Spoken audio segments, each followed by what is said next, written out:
Okay.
Yep.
Hi, Gillian.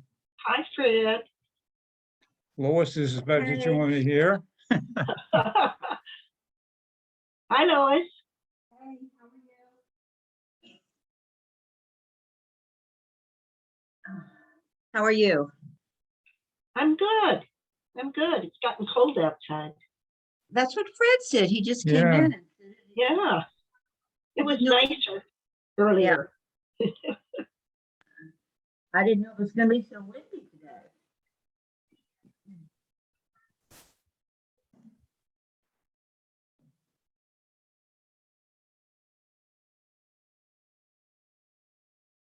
We went to church for the first time back this morning at 9. And I didn't see you if you were there. And I didn't call beforehand because I never know until I'm going out the door if I'm going to make it or for a variety of reasons.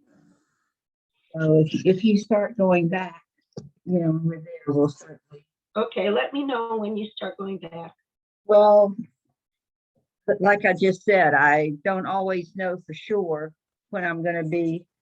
I can plan to go, but something can get in the way of us actually getting there. So. Yeah, I know how that goes. But once we're there, Yeah. we're always good for a ride home. Well, okay, I'll keep that in mind. It looked like to me, the attendance looked, I thought it was pretty good. Because, it never was great at the earlier service, but I think we're doing as well as what, or better than what they were doing even pre-COVID. So, you know, that was good. That's good. But this is today's. That's last week's fair. I think they started selling from last week. Just give me a copy of it. So, okay, I was wondering at first, you look like you're in an office. You're home, aren't you? Yes, I'm home. So I'm in the nobody's, computer room. It's the smallest room of the house. well, it's a good one to have though, isn't it? Well, it is. Yes. Yes. I need to turn this a little, oh, I know. I'll get it. I'll get it. Yeah. Have you been doing anything else at church? Are you still, oh, I commented to somebody about the flowers, either, well, it couldn't have been last week. That was what we were seeing on the altar for all the other passing. Okay, I can't hear what you're saying when you turn away from the. Oh, I'm sorry. And somebody said that you had done the flowers. So this was either last week or week before last. I can't, but I guess during Lent, we're During not really Lent, we having don't do flowers. flowers. Yeah, Yeah, so it was prior to that, so it was probably prior to that. but they're very nice. And of course, when we see it online, depending upon what's been taped, we're seeing 3 different.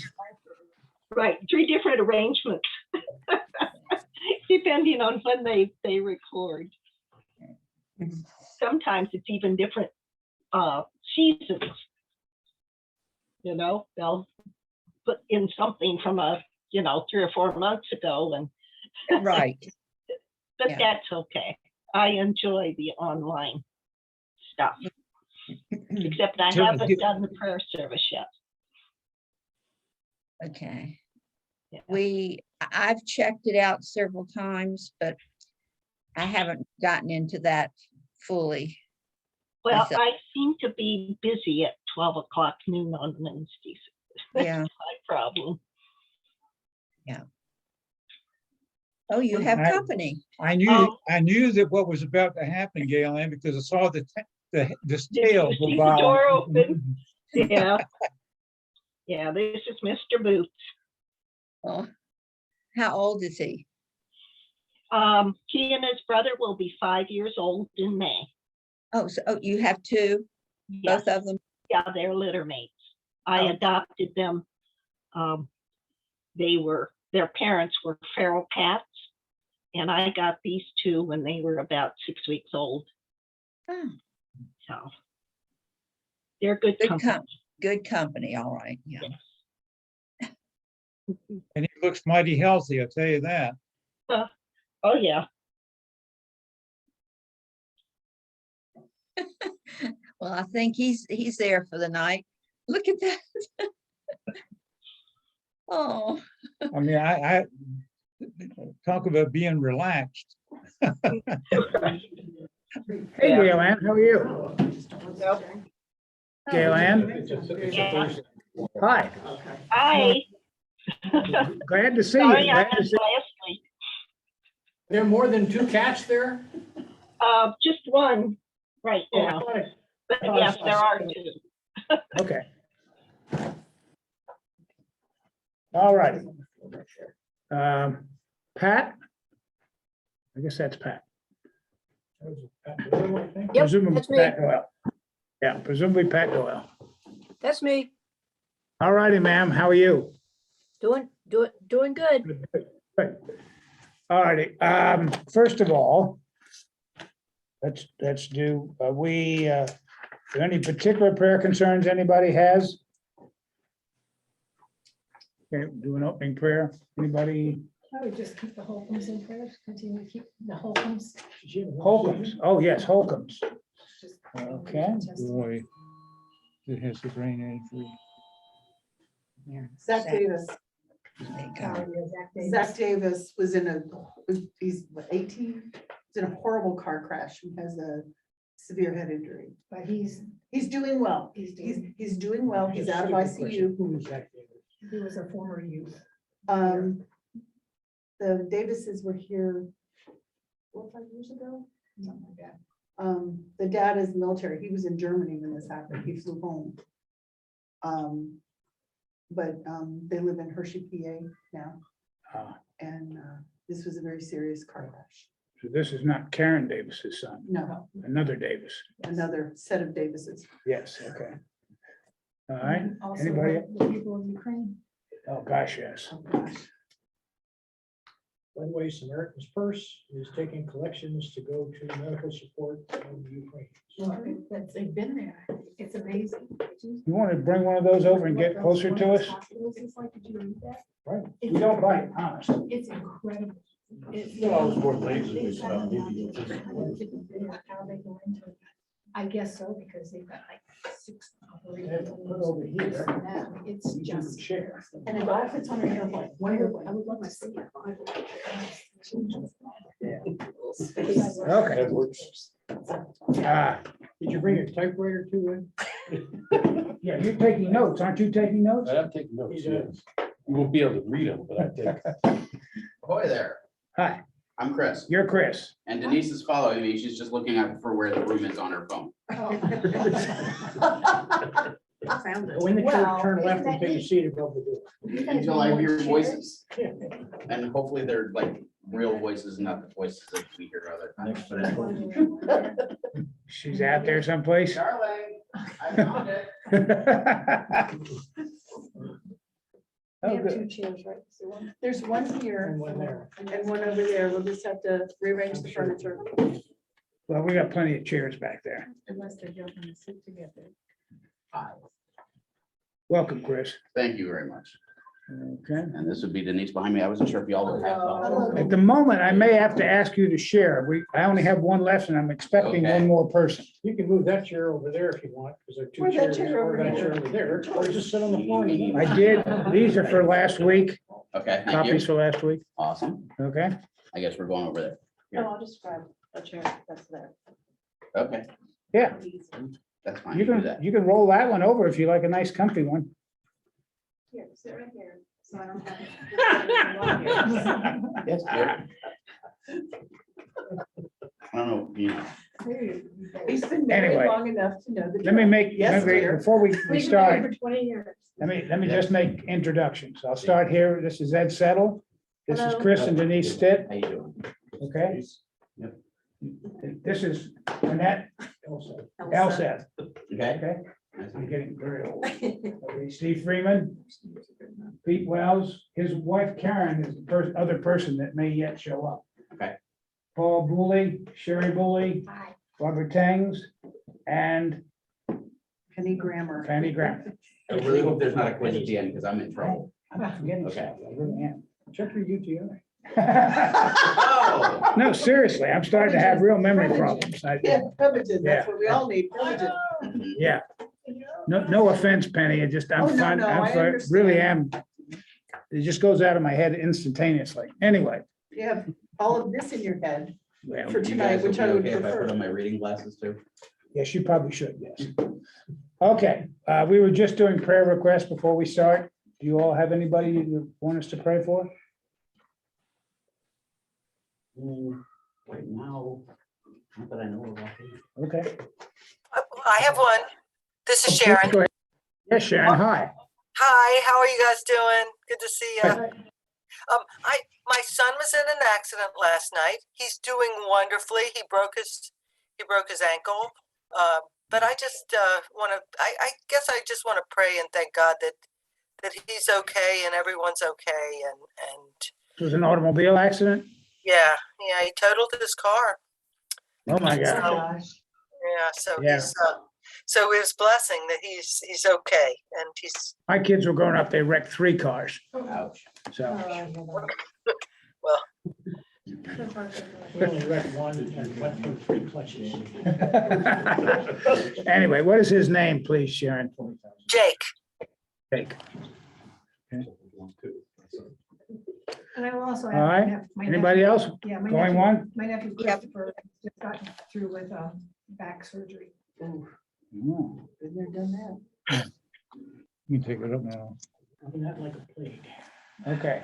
I remember Pia and her family over loss of her uncle, her brother, her mother's brother, twin brother, as a matter of fact, passed away. Okay. Pia. Pia, that's right, yeah. Okay, that was that announced in church? I missed that. It was at 9. That was at 11:15 too. Yeah, well, I wasn't here, so I missed it. Okay, shall we open up? And shall we bow our heads and go to the Lord in prayer? Heavenly Father, we thank you again for this opportunity to come together in fellowship and to consider your holy word. We ask, Lord, that you would watch over those that we, both individuals and groups that we have mentioned, the Holcombs, Zach Davis, of course, the people in Ukraine and all that they're going through, Jake, Christopher, and Pia's family. We would ask that, as in accordance with your will, that you watch and deal with each situation in accordance with your plan. We ask, Lord, that as we begin to study again your scripture as provided by the writers of the Gospels, that you would give us insight, give us patience, give us wisdom, and allow us to discern what all of this means in the time that it was stated at the beginning of the 1st century AD, but equally how it is applicable to us in the 21st century. We ask all of this in the name of your precious Son, Jesus Christ. Amen. Amen. Okay. So, all right. We ended up finishing through last week through handout number 5. I asked you to look at handout number 6. And the thing I wanted to emphasize, a couple of things, I'm going to literally spend a minute on it. If you still have it with you, you don't need to get it out. Could you just make a note? If you haven't looked at it, I would encourage you to do, because a couple of things. One is this whole concept of God with us. That God, has intended all along to be with us here on earth, all the way going back to the Garden of Eden. He walked in the garden with Adam and Eve. Okay. And as you'll see, the very last scripture here is from Revelation. He intends to come back in the form of the New Jerusalem. Okay, again, this is more image than specific, but God has always wanted to be a part of us. And that's something that I will consider when we consider the Gospels and Jesus. Okay, because one of the questions, as you know, is Jesus, one of the things that we'll be looking at is he was referred to as Emmanuel, God with us. So that's a broader concept that goes through all the Bible. The second thing that we'd emphasize here is the whole concept of the glory of God. Time and time again, we talk about the glory of God. And, that's something that kind of describes, it's an inadequate word that describes everything that God is. He's so much bigger than anything we can contemplate. And we will find, for example, when we get to the Holy Week, and particularly when we Garden of Gethsemane, we'll see what in John's Gospel, what Jesus says on that subject. And he has a rather famous passage that we'll look at a couple of weeks down the road. The other thing is obedience. Now, the handout really didn't address that adequately. That's a shortcoming on my part. But we do know that, for example, just as I'll cite as a simple example, which you're probably familiar with, the whole idea of obeying commandments. Okay, and you remember in the last chapter of Matthew 28, okay, the so-called Great Commission. And he says, teach them to obey my commandments. That's something that, considering in our culture, we don't even want to wear masks, so get vaccinated. Nobody should tell us what to do. But we've got a different kind of relationship with God. Okay, and that's something that we need to kind of step back a minute, because we have such a foundation in this country of personal independence, and it doesn't quite fit. Okay, it's a disconnect between that and our relationship to the Lord. So anyway, be thinking about those things. If you have any questions later, we can take them up. Okay, I told you that I would start with number 7. What should have been number 7, it neglected to get a number. I wrote in ink on most of them, okay? But it talks about justice and mercy and love and righteousness. The thing I would have you get out of all of that is the whole idea that God was always a God of justice. You see, that's fine, okay? God is about justice in the sense that, he's going to lay down the law. But I would argue that more importantly, he's interested in justice in terms of how we treat each other. And you'll notice the greater emphasis in in this handout is justice in the sense of how we deal with one another. And it all comes back to the whole idea of loving neighbor in the full sense of that expression. So, it's true all the way through. If those of you that may have been with me when we did the prophets, okay, time and time again, the prophets would say, not only did you break God's covenants, but more importantly, how you treated each other. Okay? And there's just a whole list in here. If you look at this list, I would ask you to take a moment. I'm going to highlight just a couple. On the very first page, Exodus 23, verses 1 to 9. The so-called law of justice and mercy. And you see, that's not really so much about obeying God, but about what we do to each other. And more importantly, what our leaders do. And time again, you'll find that in Scripture, God talks about how the leaders failed to be shepherds. He uses that term time again. And that implies that we were supposed to learn to live in harmony with each other and to treat each other with thoughtfulness and kindness. It doesn't mean socialism. Some dismiss it because it sounds like socialism. It means how we care about each other. Okay? And remember, and let's face it, even in this day and age, we don't always do the best job about that. So that's something that God cares very much about. Okay. Down at the bottom of that first page, Deuteronomy 10, 7 to 18. Paul, if you would, please. Would you read that right at the bottom of the first page there? For the Lord your God is God of gods and the Lord of lords, the great God, mighty and awesome, who shows no partiality and accepts no bribes. He defends the cause of the fatherless and the widow and loves the foreigner residing among you, giving them food and clothing. And you are to love those who are foreigners, for you yourselves are foreigners in Egypt. Does that have a relevance in this country in the 21st century? Yeah, different environment. The concept of a foreigner was different in those days. Okay.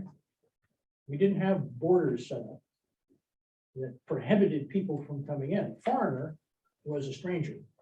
Yes, that's true. Someone who had come in to your tent camp or your community as a traveling stranger. He was a foreigner.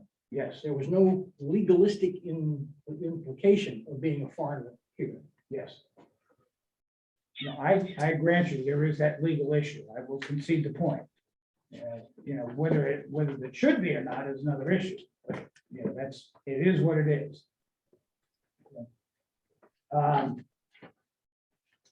Turning to the next page, I'm going to ask you to go down to the bottom of the second page, the Second Chronicles 9:8. Steve, if you would, please. Praise be the Lord your God, who has delighted in you and placed you on his throne as king to rule for the Lord your God.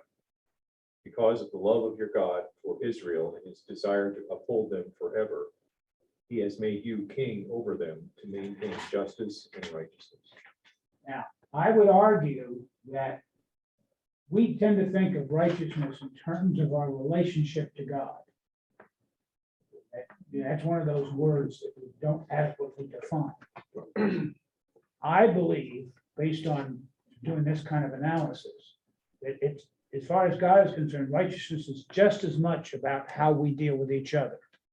We're being righteous in terms of how we deal with each other. Okay? And, you know, The Jewish concept of righteousness also includes God's righteousness in being God and treating us right. okay, thank you. That's a good, was not aware of that particular angle, but thank you. Anyway, that's what I'd like to have you think about. You see that right at the top of page 3, Psalm 9:16, the Lord is known by his acts of justice. The wicked are ensnared by the work of their hands. Of course, that's a psalm. Psalms tend to have truisms. And down in Psalm 101, Peter, halfway down the page. I'm still trying to put Second Chronicles in context. Okay. One of the problems with doing this, is you don't often get the Oh, that's true. concept, the context of the verse. And this is addressed, this is in Solomon, it's talking to Solomon. Okay. Is who it's addressed to, because in front of that is he's talking, the Queen of Sheba is talking to Solomon. Happy are your people, happy are those your servants, etc. All the way down to 8. Okay. Okay, what do you want me to do?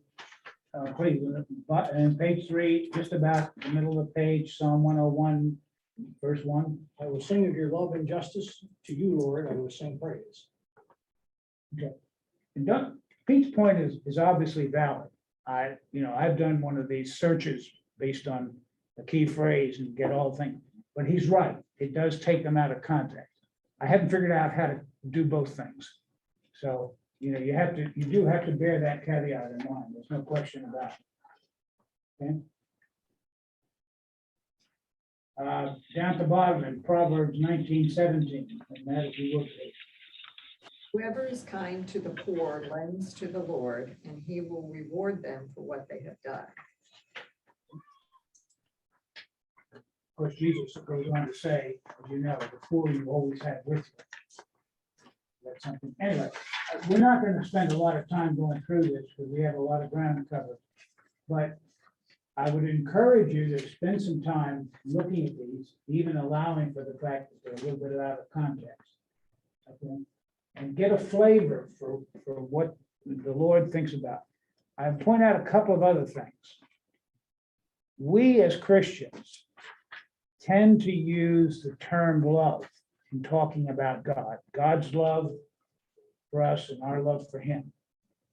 Our Muslim friends, who basically have the same God we do, they emphasize mercy. Okay? It's an important but subtle difference. Okay. And, there's a heavy emphasis in Islam about God's mercy. They really don't use the term love. I mean, obviously it's in Arabic, but aside from the language issue, it's not the emphasis that, and if you're not aware of it, Muhammad studied both Christianity and Judaism. So he had some of what, of course, were all considered Abrahamic religions. So in that sense, it's a very different. I mean, there are a lot of other problems too. We know about that, but in terms of just the fundamental relationship to the Lord. But he did it secondhand because he was illiterate. It's true. He wasn't reading anybody's scripture. He No. was listening. He'd be being, talking to people. Yes, no, he's right. It would have been all oral because he was illiterate. Yes. And of course, his pronouncements were all verbal. He would get these visions and later other people wrote them down. They were not written down in his lifetime. They were written down after he passed. About 632 or thereabouts. Okay. Anyway, on page 5, Isaiah 42, 1-4. Chris, if you would, please. The servant of the Lord, here is my servant, whom I uphold, my chosen one in whom I delight. I will put my spirit on him, and he will bring justice to the nations. He will not shout or cry out or raise his voice in the streets. A bruised reed he will not break, and a smoldering wick he will not snuff out. In faithfulness he will bring forth justice. He will not falter or be discouraged till he establishes justice on earth. In his teaching, the islands will put their hope. In the latter part of Isaiah, you're going to see in a couple of places, around 40, 42, and then again around chapter 53, references to this servant. And some people consider that the book of Isaiah was the fifth gospel because it's referenced so many times by the others. We'll find that time and time again. So that's why I picked that. So anyway, as you can see, I've covered a lot here. I'm going to bring you over to page 7.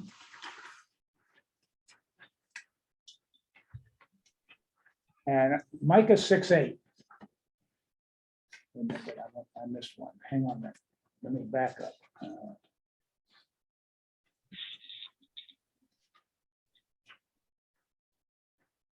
No, I didn't miss it. Okay. Micah 6:8, which is a very famous passage if you're not familiar with it. He has shown you, O mortal, what is good. What does the Lord require of you? To act justly, to love mercy, and to walk humbly with your God. Okay? And that's, in this particular section of chapter 6 of Micah, it's almost as though it's a court case, and you hear the argument made back and forth between the person and God, and it culminates with this particular verse. Okay, so this is what's expected of you to be. Okay, so I would invite your attention to that thing. The other one I was looking for, and I don't think it's on here. It's in one of the other handouts. Jeremiah 31, where he talks in Jeremiah 31 verses 31 to 34, where he talks about. And by the way, Jeremiah prophesied just before the fall of Jerusalem. Okay, and then ultimately went to Egypt where he was killed. But what he says in this is basically, I'm paraphrasing now. God will put his rules on our hearts. Instead of having to remember to have everybody taught, God's going to put it on our hearts. And they will remember everything. And I will forgive their sins and remember them no more. Is a culmination of that particular passage, which has always been. The reason I bring that up, I don't know how many of you know who C.S. Lewis is.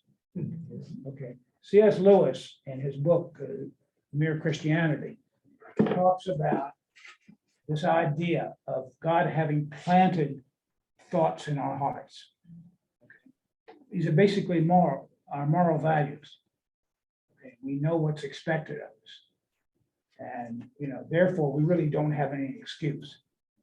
Even if we're not thoroughly grounded in Scripture, we know what's right and what's not right. That's what's expected of us. Anyway, okay. All right, that brings us to the handouts for today. Before we go on, Bob. Please. Rewind back to something you were talking about earlier. Please. Clearly, the Bible, God calls us to care for each other. Yes. There's no question about that. Yes. To wit, Samaritan's Purse.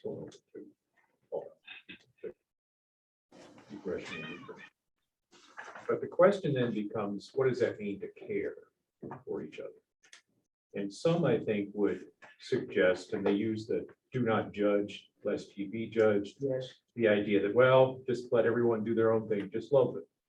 However they are, whatever they do, just love them. And that's caring for them. Yeah. Because you're not judging. Yes. You're not making them feel bad. Yes. The more traditional view would be, and this is, I think, supported throughout Scripture, that if a brother or sister in the Christian church is going off the rails and doing something that we know to be sinful, we should try to correct them, have a discussion with them. Paul said something about it. I remember this. Yeah. But if they won't obey, put them out of the church. Yes. Right. Yeah, no, that's true. So- And he says if it's not sufficient, take another believer with you. Right. If I remember. But my perception is that the way the Christian church is headed right now is more to, let everybody do whatever, just be good with that. As opposed to having some standards for living that are in the Scripture. I think that's a reflection of our society. Well, the culture has invaded. The culture says whatever you do, if it doesn't affect me, Right. it's okay. Right. And the whole concept of a moral consciousness, morals written on your heart, has virtually disappeared. Unfortunately, that's true. But the other thing I would say in response to that is there are two different issues, but they're closely related. What I mean by that is there is the whole question of how we react to others sinning, which is the issue you're addressing. How should we react? And you and I have had this discussion, okay, and it's a very real issue, okay? But the other part of the story, which I think we shouldn't throw out, is just the whole question of caring for people who are, for example, starving. But you see what I'm saying? Two different, Yeah. they're related, but they're different. Okay, And we're called to speak the truth in love. It's Yes. two parts. yes. Yes, truth, but also do it Yes, lovingly. yes. So. So, anyway, any thoughts about that? Remember where we're going with this. Our ultimate goal in this whole 8 weeks is to figure out who was Jesus and who is Jesus, who was and is Jesus, and what did he leave us? Okay, and I'm trying to set the stage for that by touching subjects. Will be a lot more of touching different subjects, including, for example, one that came up in Paul's class this morning, okay, which was the whole question of Jesus predicting his death. Okay, and you'll see how that relates, because I'm going to bring that in, and you know, we had the one passage that we were looking at, but there are a bunch of them. Yeah. Okay, and so that, yeah, But on the subject of caring for one another, Jesus cared for the people who were around him, but that didn't stop him from pointing out Right. in rather, strict terms what he expected of them and where they were making wrong turns and sinning. yes, And I think that's the example we're meant to take from Jesus, is speaking the truth to that person is showing that you care for that person. Exactly, precisely. That's what I think care should mean to us as Christians, is caring for their soul, their immortal soul, as much as their body. absolutely. But if you have no concept of what the morality is and what the soul should be, then there's no truth that you can talk to. If they're convinced that there is no sin here, how can you point out that there's a sin and they should repent? I think we have to do the best we can. And then That goes to what Steve was bringing. by the No, that's- example, then, if they're not listening and they're not, they don't want your care. Let's put it that way. Because the offering of care requires a response, I would think. And if the response is no, thank you, then would it be caring to continue? No. Good point. But, Very well said. I'll give you a different kind of an example. By the way, the blue in my computer is a very pale blue. Somehow when we printed it, it came out quite dark. I apologize. And that's the thing. You have an emphatic printer. Yes, very emphatic, yes. Yes. But for example, there's the example of one of the, I haven't forgotten whether it's in this handout or one of the others, where it talks about if you lend money to somebody and they give you their cloak as collateral, you're supposed to give it back to them before the sun goes down. Right. Obviously, at entirely different levels than you're talking about. But the point is that it's all true. And so, The way you put it about caring for the soul, I think that's the whole point. It really is. We're supposed to care for the soul. And I think that concept is dwindled Yes, out of the church. it's dwindled out of society Society. as That's where a it whole. starts. That's where it starts. And that dwindling has invaded. don't you think one of the reasons is that unfortunately the church is having much less influence? I think the church has much less influence because of what she's saying. it doesn't speak to people because what it's saying doesn't address what they perceive as a need. If they don't think they need it, Okay, as I went well back, said. if you don't think you're sinning, what the heck difference does it make? Why go to church if you don't think you're sinning? Yeah, good point. And then there are those who, well, I can't possibly go to church because I am a sinner.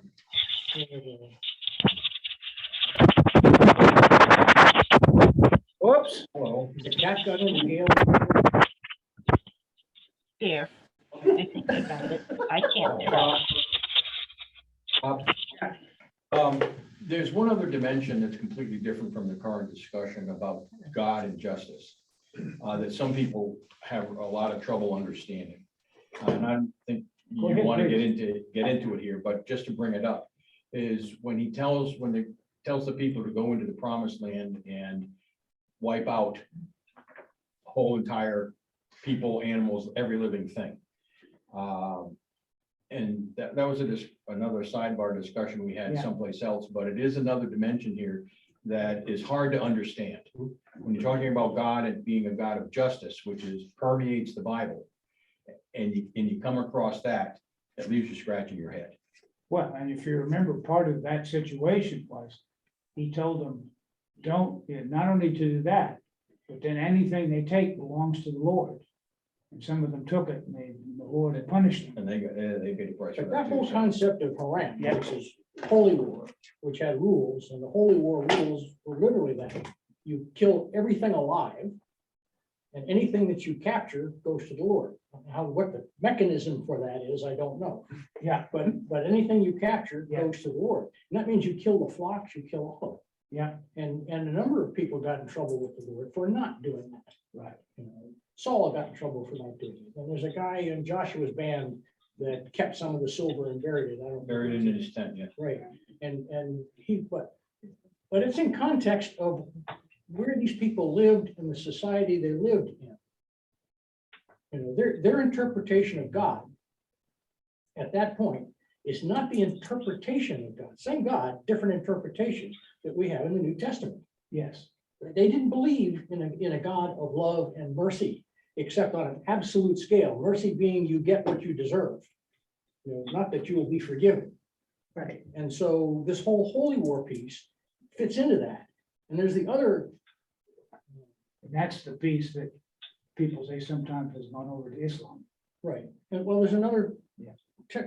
dimension to this, and that is this stuff was edited and put together in the post-exilic group of Jews in Babylon. Yeah, And when they did that, they were looking for their story and piecing together stories that they had been told over, it wasn't written down, right, and pieces of the stories, and they put it together in a way that made sense. yes. Whether it literally, they killed all those people or not. The scholars look low when they go into the Old Testament archaeology and all, they find that many of the things that they said happened, they find no evidence of it happening. This town was burned to the ground. Well, for 500 years, bracketing that period of time, there's no evidence that it was burned to the ground at all. Right. So I mean, so it's a difficult issue. It's not always based in absolute positive historical fact. Absolutely. They did what they wanted to do and then attributed that. to Right, God. because their concept of God Right. is God is our, That's the key thing you just said. right. They did what they wanted to do and then attributed it to God. You're right. Yeah. Okay, There's a lot of historical evidence of that. anyway, let's move on to hand it because there's just so much to cover. Any questions or comments from you folks out there in Zoom land? Okay. All right, we're turning our attention to handout number 8. If you, hopefully you have it on your computer, didn't try to print it out. Just mention in passing, for those of you that are doing Zoom, I'm going to try to figure out a way that you don't have to print this stuff on your personal printer. The problem is, using the church printer here, I don't have the ability to do that directly, so I depend on help from the staff, which is pretty thin these days. If I can make a suggestion, Please. or at least Pat and Gail Ann, they come in here on Monday morning for their mavens, the women's Bible study. And so if you print them out ahead of time, they could pick them up on Monday morning. Today's Sunday.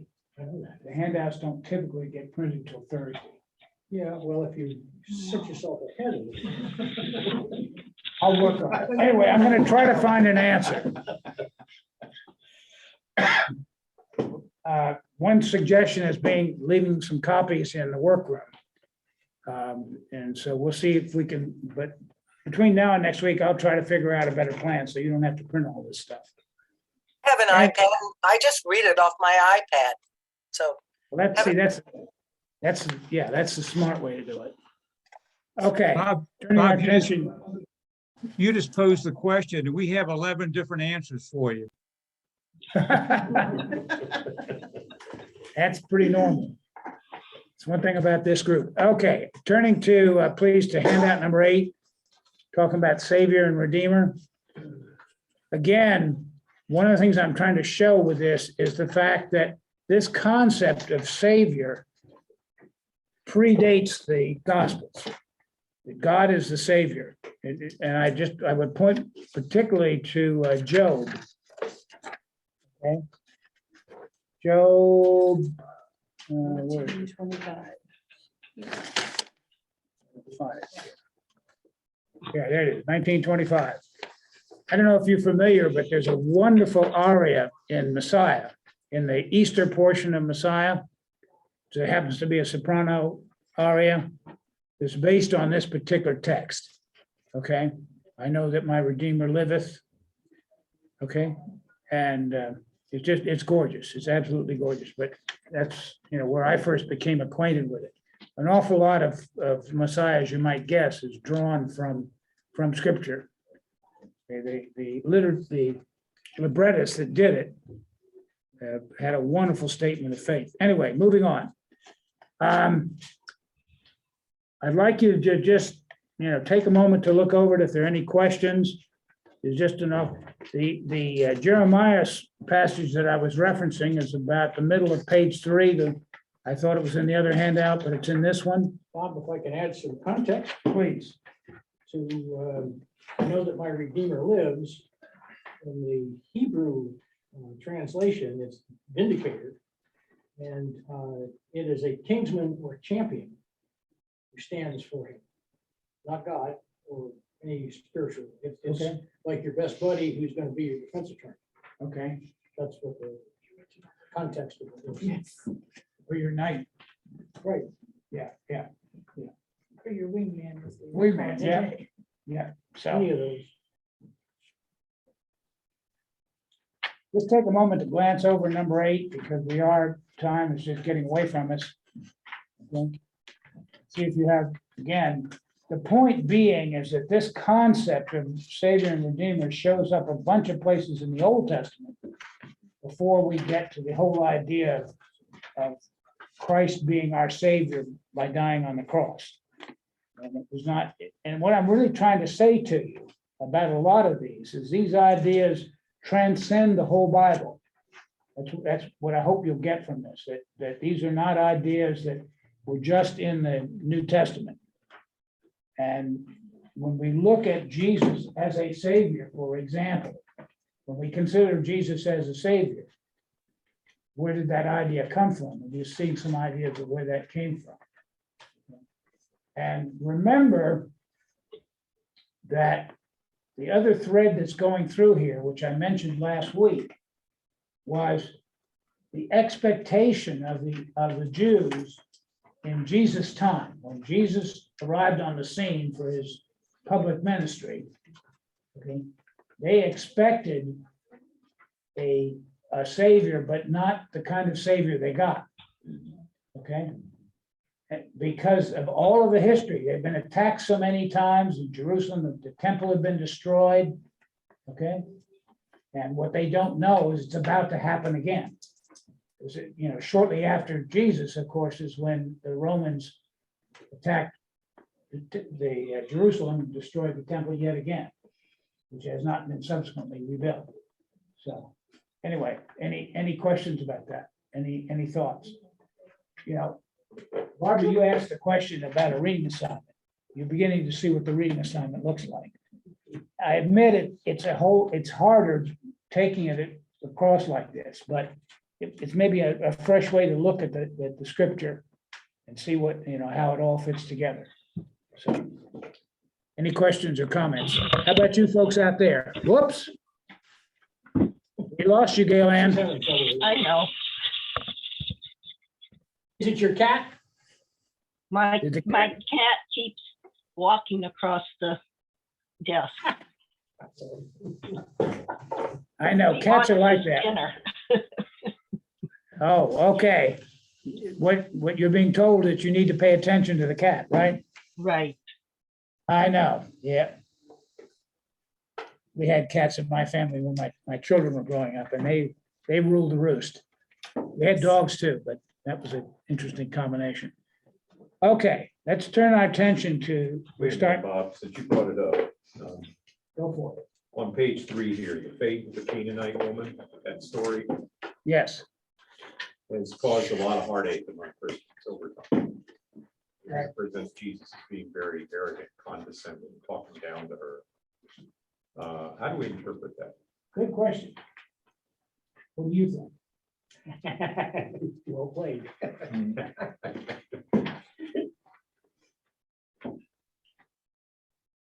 Well, if Jesus is love, and if he created every human being, he loves her no less than he loves everybody else. This may have been more for other people. To show as a test, to show someone who had a lot of faith and responded in faith. Yeah. Despite what they had been told, Yeah, as a lesson for other people who may have been in the vicinity. I don't know.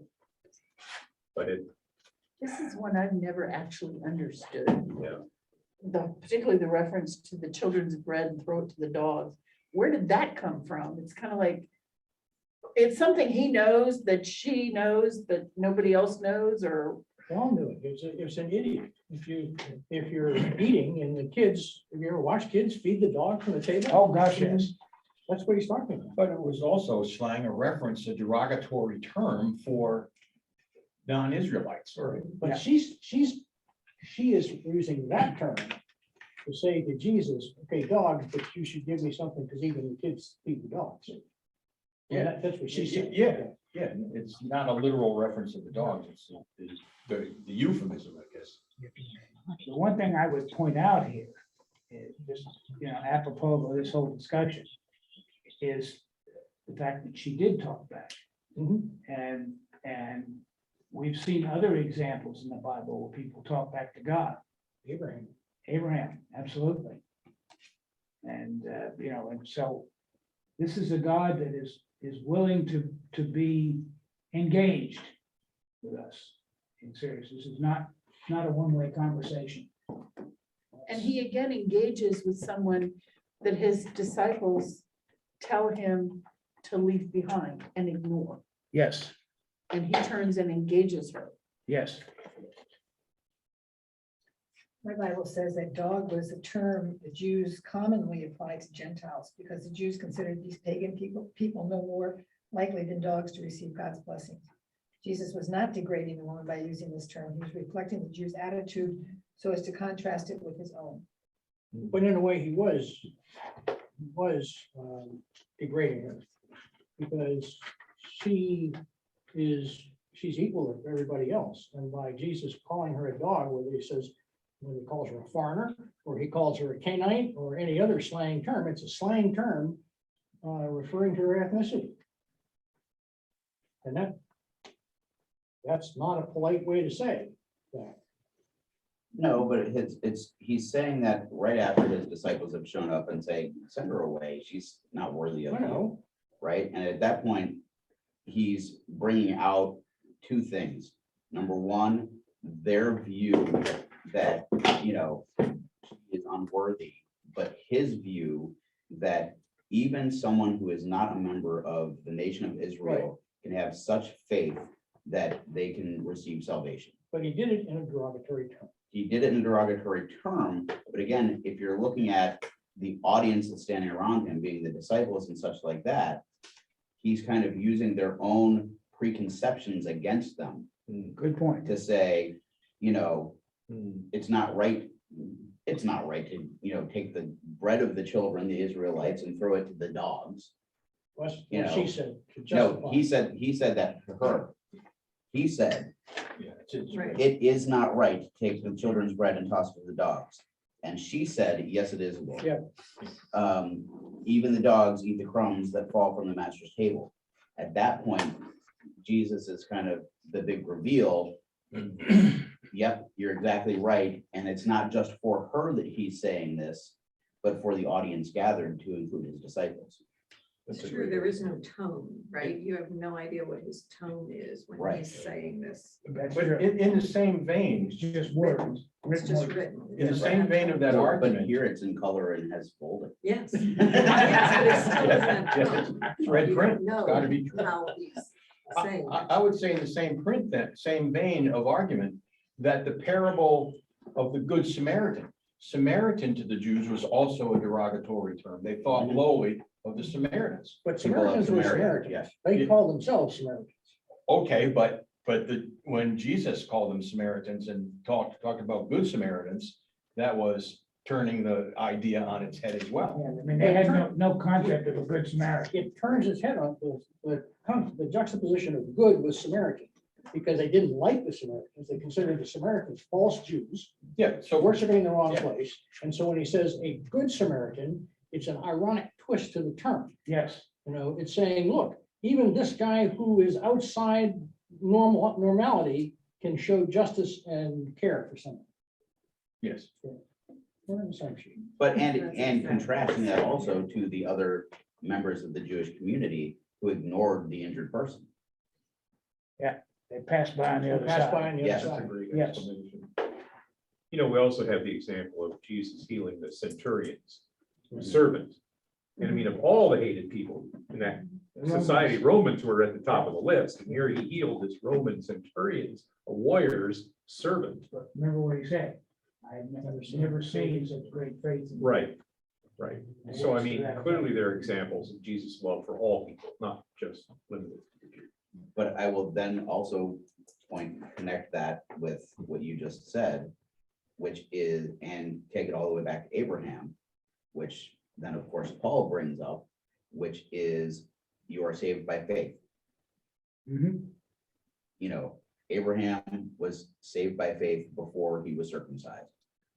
Here, the woman's daughter is healed because of her great faith. There, the centurion's servant is healed because of his great faith, not because they are members of the community, of the Jewish community or anything else like that, but because of their great faith in God. God considered Abraham righteous because he believed him. Yeah. He did what he was told to do. There's that obedience thing again. That's obedience thing again. But I don't want to get a vaccination. That's a weird. I know, I'm just. Bob, can we talk for a second about Certainly. this piece here that's in red, where it says, Jesus answered, I was sent only to the lost sheep of Israel. And I'm trying to understand what that means. My first read was, is she a lost sheep of Israel? She's a Canaanite, so is she a lost sheep of Israel, or is she somebody else? And is he saying, I don't talk to these people, I don't need to worry about them, I wasn't here, I didn't come for those guys. But I'll come back to what I said earlier. He says that right after the audience shows up. So that is followed, or that immediately is preceded by his, disciples showing up and saying, send her away. Right? So she's there and he's, she's asking, he didn't answer her a word. He waited for the disciples to show up to do his object lesson of the day. But isn't there a place where he was sent for the Jews and then it was up to the disciples to go out for the Gentiles? Well, that's of course the Great Commission. Yeah, I mean, that, but was it, it's always been the plan, it's always the plan to include the Gentiles. yeah. But as was mentioned, he healed the centurions. But in this case, I think it's her persistence. I love that think word. I do I always too. thought it was whiny. I was whiny, but now I'm persistent. I think it's, Yes, she persisted. I think it's Are you her okay? persistence. It could be that the audience showed up and it was time for an object lesson. That could very well be. But it's also her persistence of saying, I need help. Oh, by the way, I need help. It's like the woman that kept touching his garment Right. Mhm. and was there until he helped her. And believe that he would. And that he believed could, that he would would. and That's the could. key thing, Barbara. And the rest of the notes there on my Bible said that the irony of it is that she had her becoming a woman of faith, possibly, whereas many Jews did not become. Right. No, that is the irony. Yeah, absolutely. Well, I mean, isn't that what John 3:16 is all about? Those that believe in him will have eternal life. That's faith. That's maybe one of the key elements of the whole thing. I would argue that it is, not maybe, is. We'll wait till we get to the 8th lesson. Okay. We'll bring all that together. Okay, on handout number 9, please. Now, this is a pretty long one because what I've included here is all the way from conception to baptism. So there's a lot in the story. And one of the things to notice as you look at Any this, blue ink left in the printer? good question. Wow. Now, remember what the blue ink is. The blue ink is Old Testament passages that are included. Okay, that's where they come from. So, but the thing to notice is you have the genealogy, which is self-explanatory, which I won't spend a lot of time with. But, and notice that in the case of Luke, they go all the way back to Adam. Okay. But you start in section B on page 2 with the whole introducing John the Baptist and his father, okay, who is silenced, Zechariah, who is silenced because he doesn't believe the angel who says that you're going to have a baby. And he's saying, we're well past that age. Of course, everything is possible, and that's the message here. Then we go into the incarnation of Jesus, where the Annunciation, okay, was one of the most, you'll notice that a lot of these are shown as poetry in the Bible. In the interest of space, I've squeezed it down so you don't quite see the poetry layout that you would see if you actually look at the biblical. For example, when Zechariah is offering his remarks, and particularly with the incarnation, you'll find that at least in the Bibles that I have, it's laid out, verse by verse. Okay, but I've squeezed it down in the interest of space.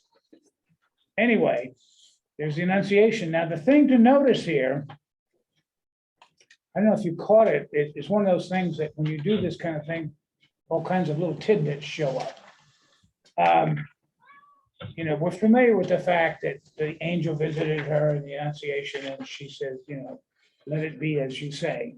Okay, she's accepting the responsibility that's being laid on her head. We go over and she becomes pregnant, of course, and as you know, she was betrothed to Joseph, okay, who was not living with him. And their custom in that day was that a couple would get betrothed. That meant they were actually legally married, but they would not cohabit until he went and built a house for her. And then they would have the actual marriage ceremony. But from the standpoint of their legal relationship, they'd already made a contract between the families, gifts had been exchanged or whatever they did. And so that they had to, they were no longer free to just, do whatever they want. They were committed to each other, okay, in all of the legal sense of that. And of course, but then she's discovered to be pregnant. And then we get to Joseph's dream and his reaction. Okay, and the fact that he ultimately is going to accept Jesus as his son. Now, let me take a brief digression here. We run into something that gives a lot of people heartburn. And that's in this Isaiah 7, okay? A virgin will conceive. The Hebrew word is Alma, which doesn't necessarily mean a virgin. It means a young woman or a maiden. There is a Hebrew word for virgin. Okay, right. But in the scripture that this is translated from, they use the Hebrew word Alma. Okay, so now the truth of the matter is, since she was conceived by the Holy Spirit, what difference does it make? Okay, but for those that get hung up on that particular aspect, and of course for our Catholic friends, that's a big deal. Okay, because you get into the Immaculate Conception and all of those issues. The real issue is whether Isaiah is predicting Jesus specifically or not. Well, there's that also. That's not whether how Jesus was conceived and all the rest of it. We're talking 500 years before Jesus. Yeah. When these In scriptures. fact, almost 700 years. Yeah, almost 700 years. Yeah, so one of the things that, was this, our Jewish friends will sometimes say that he didn't intend to announce the coming of Jesus. He who. He being Isaiah. Isaiah, yeah. And that's part of it. We, of course, see it from a different perspective. But be that as it may, the text does in fact jibe with the text in the gospel. So we at least have to make that connection. But it does because the gospel writers went back and grabbed the text and used it to show that Well, Jesus. that's the argument. We don't honestly know whether they did or didn't. Jewish scholars will tell you that when Isaiah uses this whole servant system, he's talking, the servant is Israel. Servant, that's who they're talking. And this isn't servant, this is a different part of it. That's in like 42 and 53. Yeah, no, there's no question, they see it differently. It's absolutely true. Yeah, but you'll have to make your own decision about that, about whether that, as I say, we do not emphasize the Immaculate Conception in the Protestant Church the way the Catholics do. Okay, but maybe, well, you just have to make your own decision about that. Okay, now notice something else at the bottom of page 3. The visit to Elizabeth. At this point, Elizabeth is 6 months or further along. You notice at the end of that whole quotation, right at the top of page 4, Mary stayed with Elizabeth for 3 months. So the reasonable supposition is that she was there when John the Baptist was born. Mary was with her cousin. They were cousins. Okay. And, they lived some distance apart. One of the things that we know from later scripture is that probably John the Baptist and Jesus did not grow up together. Even though they were cousins, they did not grow up together. We'll see that because he doesn't recognize Jesus. Okay. Yeah, they would have been second cousins. Yeah. So, But one thing I don't understand is I don't Mary recognize was, my second cousins. Mary was a young teenage girl. We think maybe 14, 15, something yeah, like something like that. that, yeah. Elizabeth was too old to even have children, yet they were cousins. How do you explain that age gap? So I've always kind of wondered if they were actually like first cousins, as you're saying, or if by cousin they meant once related, removed or second. once related in some way, Yes. as in like once removed, twice removed, yeah. Yeah, that's a good way to think of it. Yes. They generally didn't differentiate between levels of cousins. Right. Community. So, I mean, everybody's a really Specific about these. Okay, I can give you an example of that. Please. Okay, my grandmother had 7 sisters, and then they had a boy. And then my grandmother, who was the second eldest sister, okay, got married. The year she birthed my father, her mother birthed another girl. So my father and his aunt were the same age. I've seen that. So Yeah, you see, it's a huge, huge gap. I have, my father's cousin is a year older than me. And I think there are two cousins who are younger than I am. Just because of the spread in your family. age of the spread of the children. So yes, it could happen. Well, and it could just be meant to give the term that we would understand for a distant relative. As Bob says, it really doesn't matter. Does it matter what level of cousin Elizabeth was, or whether she really was a cousin or just a close Or relative? just a close or not so close relative. What does it have to do with Jesus and his? Well, the only I reason think- it's relevant is because of John the Baptist and the fact that even though they were distantly related, they really did not grow up with each other. So the first time they met as adults was at the baptism. Well, and they wouldn't have anyway, even if they had lived in the same town. If you think about it, the fact that John the Baptist's father was a priest in the temple and Yes. Joseph was a carpenter. Oh, good point. Well- Excellent. Okay, they would not have mixed. I'd also like to throw out, Jesus was from Nazareth, Mhm, probably because that's where his father was from, mhm. okay? And also, I'll just kind of toss out that, notice that Jesus or Mary is pregnant and was sent to live with a relative. Think back in Oh, our own American history. right. You have the, pregnant teenager who. The the embarrassment family to the is- family and they, The high schooler that disappears for a year. yeah, no, it's a good point. Yeah. Just one other quick comment, Bob. I know Please. we're digressing a little bit, but you mentioned that the actual word is not virgin, but is it a young girl, young Maiden. woman? I mean, in that context of that time, though, that could have presumed that they would have been. But as I said, there's a Hebrew word for virgin specifically. And so that, like, that's really the confusion over the translation, is how they translated young woman into the Greek. And there is a specific Hebrew word for virgin, and there's a specific Hebrew word for young maiden.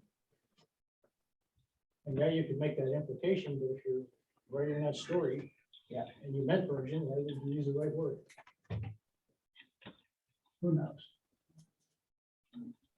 Ultimately, all comes down to the faith issue. It really doesn't affect Jesus' birth, his life, his death, or resurrection. It doesn't account against anything. It's just a function of, did Isaiah predict it or not? Anyway, so we past that, I'm on page 4 now.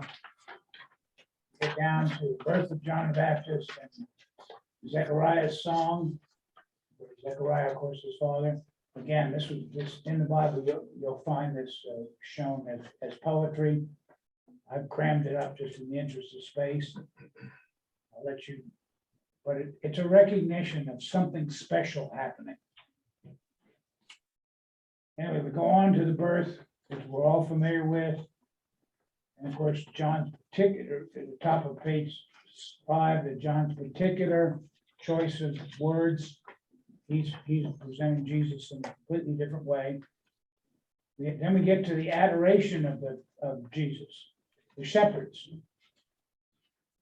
Now, one of the questions this raises, okay, is that the shepherds most probably would have been with the flocks during lambing season, which would have been in the spring.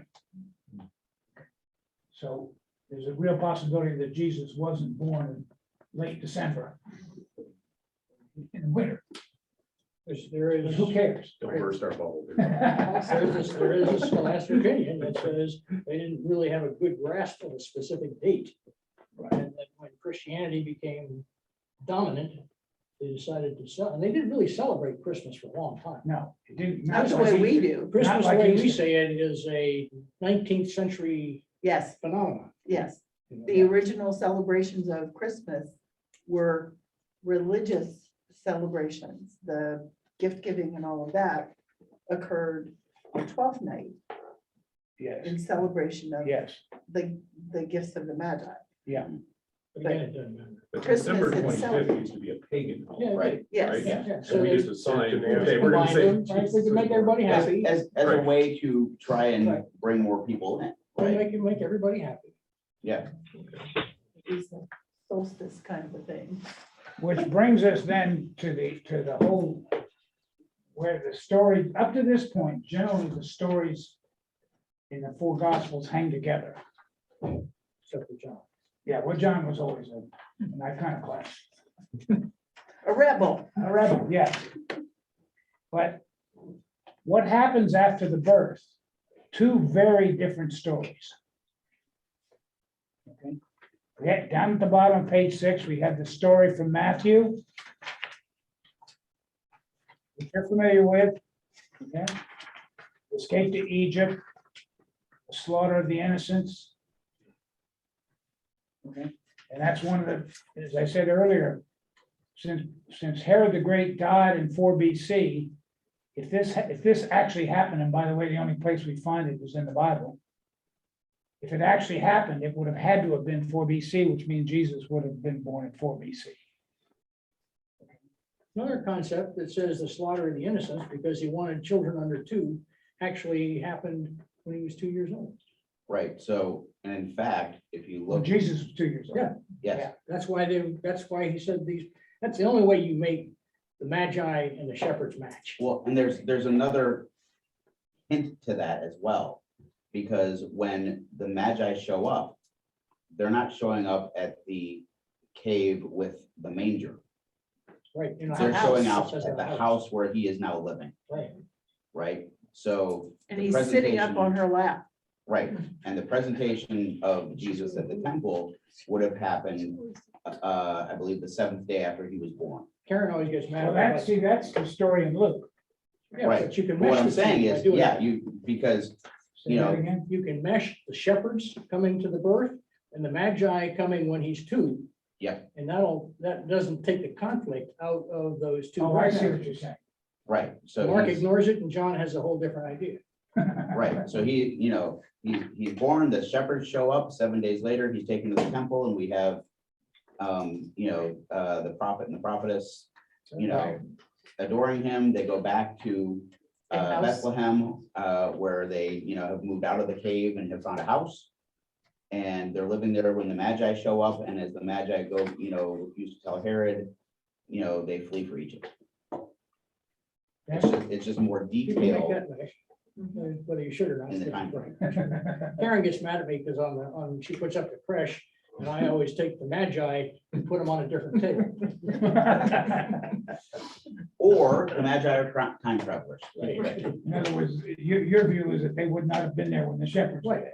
Correct. 2 different times. 2 different times. Yes, yes. The Magi are on my nativity set, and that's what I'm going with. Yeah, they're on the nativity set because they show up eventually. But that brings us, you said there are 2 different stories and they are significantly different. And the one, they escape to Egypt in Matthew's story, they escape to Egypt. And then later they're called back. They don't go to Bethlehem because Herod's son, Herod Archelaus, who was really cruel, was even more cruel than his father, and ultimately got removed by the Romans, was ruling over Jerusalem and Bethlehem. So they went back to Joseph's home, okay, in Nazareth. That's story 1. Story 2, as this was just stated, shows the whole thing of him being presented in the temple. Now, obviously, that could not have happened unless we changed the timing. If they'd gone to Egypt, if they fled to Egypt, then there wouldn't have been time to, again, you have to kind of think through and say, how do these 2 stories hang You together? get the whole concept too, that Matthew is trying to make Jesus very Moses-like. Yes, And by sending him to Egypt and having out of Egypt will come, etc., which was another scriptural Oh, my reference, son out of that it all fits into that concept, whereas Luke is not showing that. Yeah, no, because the other part is Luke goes from birth, presentation at the temple, Mary purified, right? But then, so you're at the temple, which again is typically 7 days after birth. Okay, right. and then the next time that we see Jesus in Luke is when he's a young boy and they're again going back to Jerusalem. And there is plenty of space in Matthew and Luke for all of this to occur. Because he's presented at the temple, they go back to Bethlehem, they're living in Bethlehem because they're waiting for the census to be completed. The Magi, they get a house. The Magi show up. The Magi, go give their gifts and leave going a different route. And then, and we're in Matthew at this point, and Joseph has the dream and says, take him and flee to Egypt. He flees to Egypt. They spend a couple of years in Egypt. Herod dies. They return to Nazareth. And then we pick him back up in Luke, where he's now, what do they think, about 10 years old? The big hole in that, of course, is there's no record of any census taking place Roman-wide that would require anyone to go back to their genetic home of origin to be tensed. There was a census taken after Jesus was born a good bit. Judea, by the guy who replaced Herod's son because he was relieved. That guy did have a census down there, only for the purpose of establishing a tax base for the people who lived there. And there would be no reason that Joseph would have to go from Nazareth to Bethlehem. Yeah. But yeah, Antipas was, of course, up in Galilee. Archelaus was in Jerusalem, ultimately because he was so cruel, the Romans removed him. Okay. And basically managed that part of Israel directly. I'm just saying that if you look at the two stories and you look at the ages of Jesus in the two stories, they actually can mesh perfectly. It's just that, one focused on one part of the story, one focused on, Matthew focused on one part of the story, Luke focused on another part of the story. But since we're running late, I'm just going to make one final comment. What Pete just said a moment ago is very important in terms of Matthew trying to go back to the story of Moses. Yep. Okay. And of course, the other case where the infants were killed. We all know the story of Moses and the bulrushes. Okay. Where, the Pharaoh had commanded that all the boys be killed. And his mother puts him in the thing, and of course, the princess of Egypt finds him in the bulrushes, and the rest is history. We should hang it up. Let's hang it up. What do you say? Anybody opposed? Okay. Thank you, you out there in Zoom land, for your patience. Okay. It's Thanks, good to Bob. see that we're getting this kind of dialogue.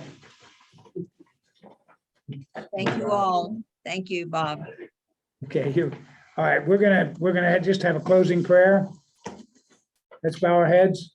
Thank you, Lord, for this opportunity to come together in fellowship and to consider your holy word. Please open our hearts and our minds to what we have here and just allow us to take a much broader view of it and understand how it all fits together in the story of your Son. We ask all of this in the name of your precious Son, who taught us to pray. Our Father, who art in heaven, hallowed be thy name. Thy kingdom come, thy will be done. On earth as it is in heaven. Give us this day our daily bread. And Give us our forgive us our trespasses, trespasses, as we forgive those who trespass against us. And lead us not into temptation, but deliver us from evil.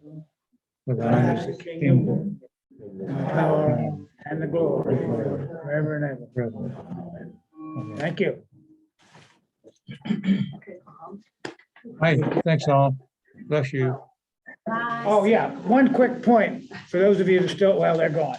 Yes. 11 was left out. Oh, okay.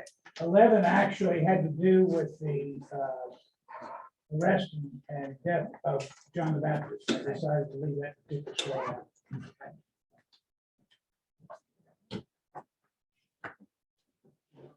So, 6 We'll see o'clock if I can Sunday. finish. Okay. Mayor, He's gonna laugh. Yeah, I think I it's see him this he's time. We'll just surprise him with eggs for dinner. Anyway, Well, thank you all very much. I'm Thank glad you. we were able to Thank be you. here and, Good points. Well, thank you. Clarified that throwing food to the dogs for me. Well, if I'm right. I'll take it. Yeah. It sounds right. But, you know, I was thinking, as I was reflecting on it more, one of the things to always keep in mind about Jesus, I think, is that